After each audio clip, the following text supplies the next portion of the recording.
Hey, CrossFitters, welcome back. It's Coach Bob here, CrossFit Glen Burnie, and today in this video, I'm going to be sharing with you some mindfulness tips that's going to help us to perform better in life, in the gym, regardless of what our goals are, whether we've got health and fitness goals or we have performance goals. I'm going to share with you tips that I learned today from Olympic speed skater Apolo. Ohno. So stay tuned. You don't want to miss out on this. Let's jump in together.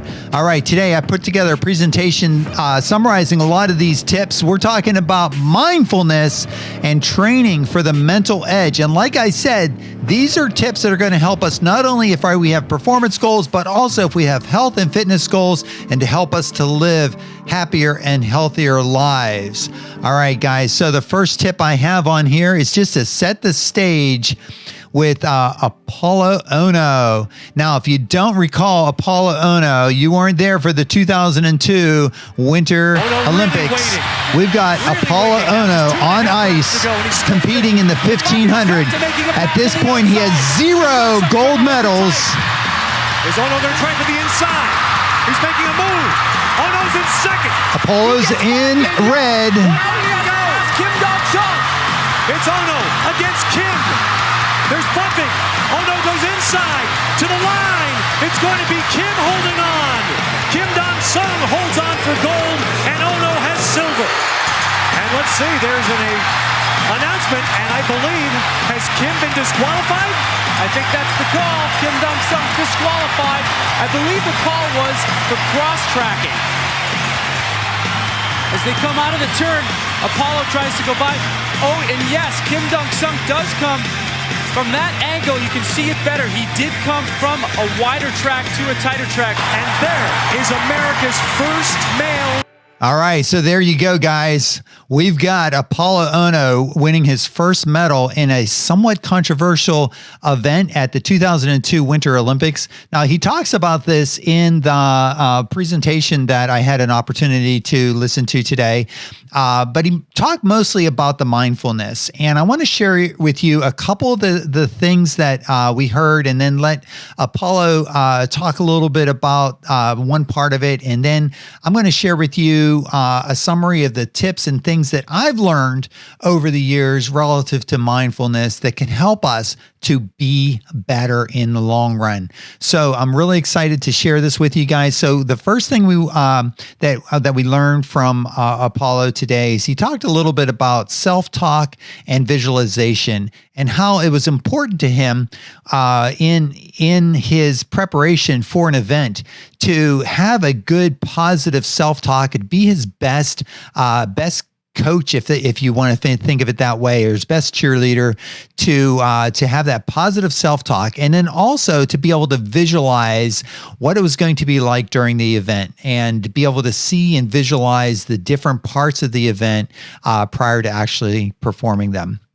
Another highlight that I want to share with you that Apolo shared with us was being able to focus on what we can control and the task in front of us. We know in life, guys, that there are a lot of distractions. And so what's important for us is to be able to separate the things that are within our control and the things that are not within our control. And if we can compartmentalize those kinds of things, it allows us to be more effective and focus on the things that we actually can do, and to take action, and that action is what really is going to move us forward.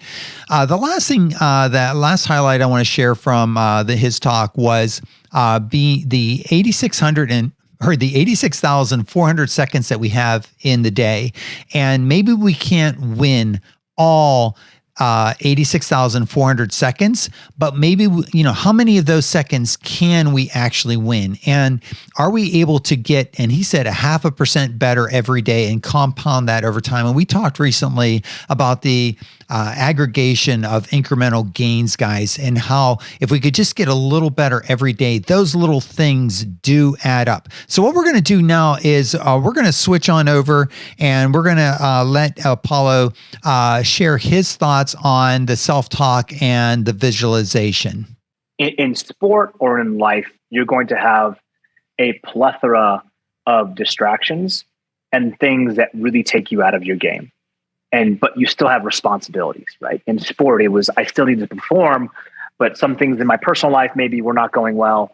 In your current career path or in your studies or the things that you guys are concentrating on currently, there's going to be times where you may have a lot of other fears and uncertainties and doubts in your life, but you're still at work and you need to perform to your highest level.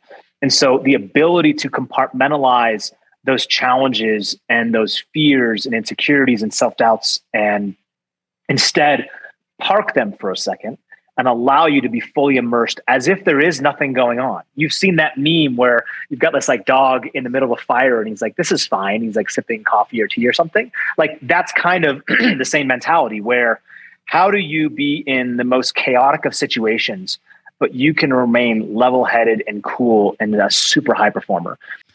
All right. So basically what Apolo is setting the stage for is, in life, there are a lot of different distractions. And I'm going to give you some tips to help us to identify first the things that are really most important to us. And then with that in hand, just some things that we can incorporate into our daily life, the kinds of things, our daily practice, the kinds of things we do every day that'll help us to be more mindful. All right, guys. So here's my thoughts on mindfulness that I want to pass along to you. So first thing we want to do is kind of begin here. This is beginning with self-awareness and setting the standard. The most important thing that we can do when we're starting this and want to make progress is to understand ourself individually, right? Our self-assessment, our self-awareness, being able to identify what is most important to you, right? So if I asked you, what are your goals? You might tell me something like, hey, I want to lose 20 pounds, something like that. And I might ask you, why is that goal most important to you? And then you can think about it and you can identify, hey, you know what? The reason why that's most important to me is that it's going to help me to feel better when I'm out in public at my job and be able to perform better and things like that. Whatever it is, right? It's about you. It's your self-awareness as to what's most important to you, your goals and why those goals are important to you, right? Then the next thing helpful here that you would want to be able to do is to set the standard. And the reason this is that a lot of people initially, when they want to start something, they start thinking about, well, how much willpower is it going to take, right? Sometimes I don't have enough willpower. Well, hey guys, I want to tell you right now, it's not about willpower. It's really about setting the standard, deciding what kind of person are you really, right? So what standard are you setting in your life? And if you have come to the point where enough is enough, you've had it, you're now ready to do whatever it takes to lose that 20 pounds, right? You've decided that you're the kind of person that's going to take the actions, whatever it's going to take to lose those 20 pounds. So that's a very important step because now it's no longer about willpower. It's about the standard that you set, and you have decided that this is what you are. This is the kind of person you are. So now you're going to take the actions that that kind of person would take. So the next thing I want to move on to are just some tips here. And these are mindfulness tips that you can start to practice in your daily life. Number one is positive self-talk. The biggest impediment that we could have to actually making progress is what we are telling ourselves before we do what we do, okay? And if we're filling our mind with negative thoughts, I can't do a pull-up. I can't do workouts every day. I can't work out 3 times a week. When it gets cold and rainy, I don't want to go out, right? So it's what are we telling ourselves that, in our self-talk, really kind of sets the stage for how we act. So what we want to do is we want to start emphasizing the positive. I want to hear the positive self-talk. For example, hey, maybe I can't do a pull-up today, but I get to work on the kinds of things that are going to help me to get better and move me in that direction. Or, I struggle when it comes with nutrition and I can't, keep myself from eating snacks. That would be a negative way of phrasing it, versus, hey, you know what? It's going to be hard. I know that at the end of the day, I'm going to struggle with snacking. So I get to try to have those healthy snacks so that when the time comes, I'll have those healthy snacks available, and that's going to make it easier for me. So once you start talking about the positive self-talk, it makes things easier. So positive self-talk, that's number one. Number two, visualization of the outcome. So this can help in both, let's say if you have a health and nutrition goal, or if you have a performance or a workout goal. You know, you can visualize yourself making the trip to the gym. What is it like? Packing your bag, getting it ready, putting it in the car. When work ends, you're going to drive over to the gym. You can visualize and see yourself walking into the gym, right?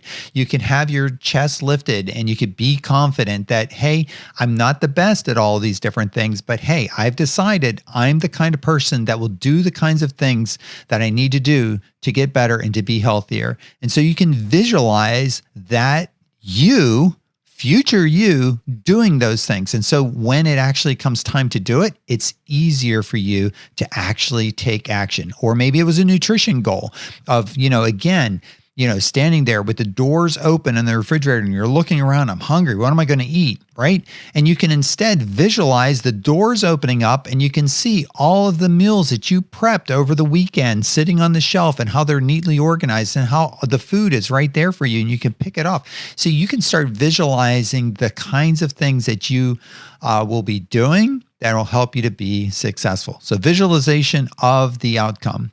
Number three is meditation and breathing techniques. This is taking time, quiet time, to slow down, to breathe, and to focus on nothing, right? And by breathing, we can be more in tune with ourselves, our mind, and more aware. And so that practice of meditation and breathing can be very helpful. And what we'll notice when we do a lot of these meditation is that we will start to get distracted with a lot of the different things in life. And it's the practice of that meditation and breathing techniques that help us to identify and focus on the most important things in our life. Finally, number four, journaling. This is can be done in two parts. The beginning of the day and the end of the day is the way I like to do it.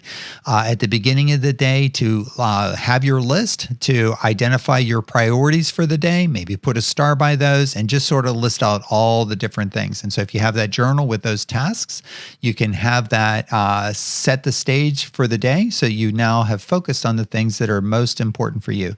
The end of the day, reflections on the day's highlights. What did I do well? How did I feel when this happened? When this didn't go well, how did I react? How did I respond? And things like that. And so by having those bookends on your day, at the beginning of the day and the end of your day with journaling, you can be more successful. Things to consider are some mindfulness apps like Headspace, for example. And so I'm going to try out a couple of these and see how helpful they are for me. I have previously used Headspace. Another thing to consider is to hire a lifestyle coach. We provide lifestyle and nutrition coaching at CFGB. And here's some tips on what you can do to get started with that. So working with the CFGB coaching team, basically really number one starts with meeting with a coach just to discuss your goals and to have like a goal setting session and find out what's most important to you. From there, you can create with your coach an individual action plan on the actions that are most likely to make the biggest impact. And that way we can focus on the things that are important to us, what's in our control. And then number three, each day working on your actions. Guys, thank you so much for coming with me on this journey on mindfulness, where I was able to share a little bit of tips that I picked up with Apolo Ohno today, and be able to share with you the tips that I've learned over the years at CFGB. I'm looking forward to working with each and every one of you guys and seeing you in the gym in 2022. Take care, guys. Love you.